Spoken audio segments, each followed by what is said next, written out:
For the first time ever, you're going to get a behind-the-scenes look at a new car press launch. This is Autoline.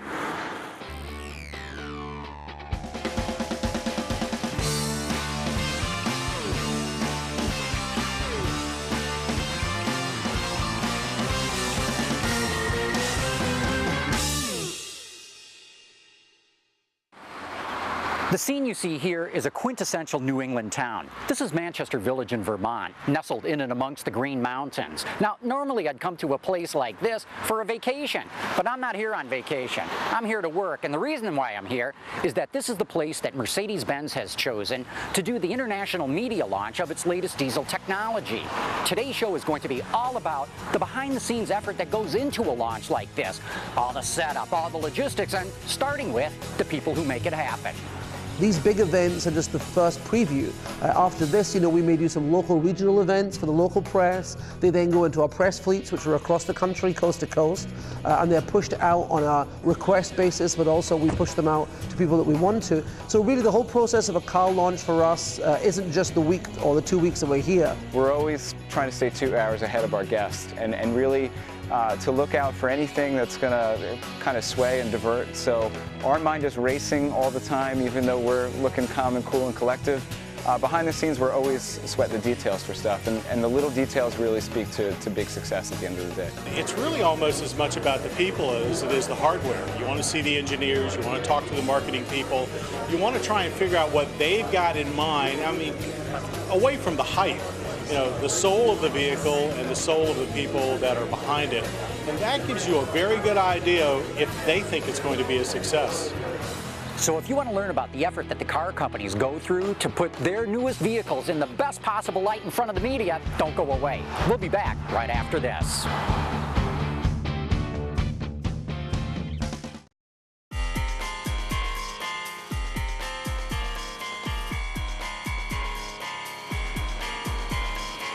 The one thing for sure that you can say about the automotive industry is it really keeps the wheel rolling. From planning to design to manufacturing, the carousel continues each year with more than 50 to 100 new or refreshed models being released in North America alone.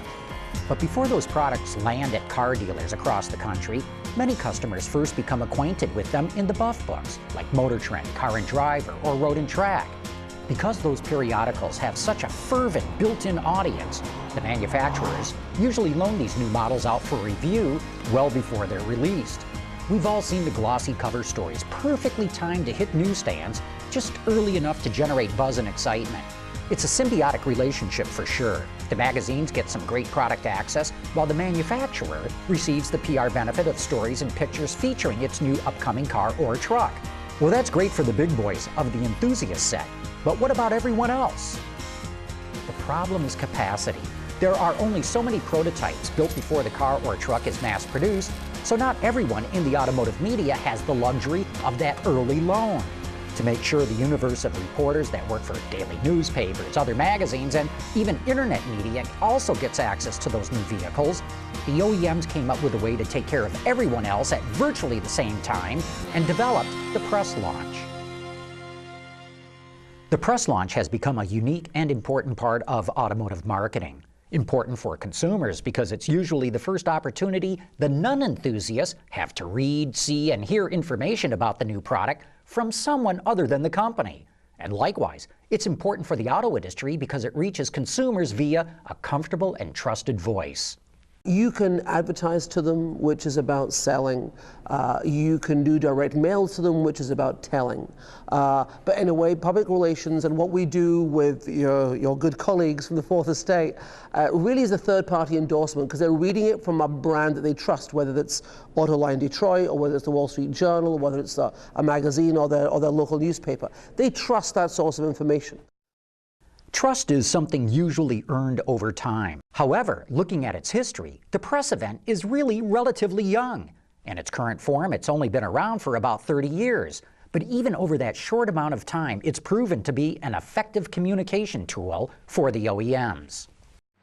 But as you're about to see over the next half hour, nothing comes cheap. It takes an extraordinary amount of time, effort, people, and money to put on a major press launch. But thanks to our friends at Mercedes-Benz, for the first time ever on television, we're going to take you inside one of these high-stake affairs, which can catapult a car to the top of its class or start its downward spiral into sales obscurity. And for this particular product, the new BlueTEC Clean Diesel from Mercedes-Benz, it all starts in the communications offices, in this case, Stuttgart, Germany, and Montvale, New Jersey, at least a year out, sometimes more.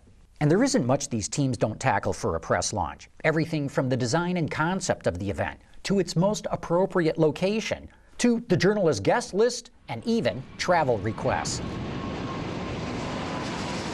Of course, every event is important, but when the adjective global gets added, there's an even greater impact. And that's just what this event is, a global product launch where international journalists travel to the selected American site. Right. So that means the communication and planning between the Stuttgart office and Mercedes-Benz USA needs to be extremely important and precise. Dress code for this one, are we doing like jacket for dinner? I know New England and Vermont is a little bit more casual, but I think it depends on who we have there, right? First evening we'll have it at the pond.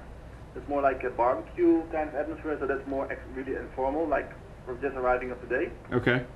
Very relaxed. And then the second day, again the same thing for reluctant panther, with like the more formal jacket without a tie. Okay, so leave the ties home. I think everything is coming along pretty well. We've been in good contact over the past few weeks, and it sounds like we're in pretty good shape. Yeah, we're looking forward to you guys. Yeah, same here. Same here. Cool. So see you next in 2 weeks' time, right? Okay, sounds good. Thank you very much. All right, thank you. Bye, everybody. Bye, Rob. Okay, bye-bye. Bye-bye. Telephone calls can only take planning so far. At some point, you have to get on the ground. In this case, the Green Mountains of Western Vermont, and figure out how to create a memorable experience for a group of global journalists. And of course, perhaps the most important element for any press launch other than the vehicles themselves are the roads. I want to produce an event, a driving experience for our guests that highlight the car, that show them what the car is capable of in its best setting, as well as give them obviously a favorable impression of the car. Hank Chapman is a true road warrior. It seems incredible, but for each Mercedes press launch, he can spend up to 3 months on site finding just the right roads to showcase the car. And the first couple of days, I just start driving around and look at the major roads and start making notes of maybe that road or something up here. And over the course of the first few weeks, literally the first 10 days, 2 weeks, I'll drive 300 to 700 miles a day sometimes. I'm just driving from dawn till dusk, making notes.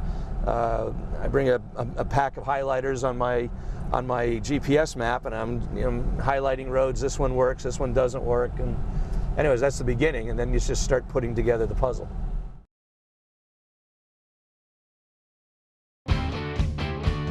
Visit our website for even more great content all week long. Autoline Extra, Dawn's Journal, podcasts, and even more. So click over and get the inside view at AutolineDetroit.tv.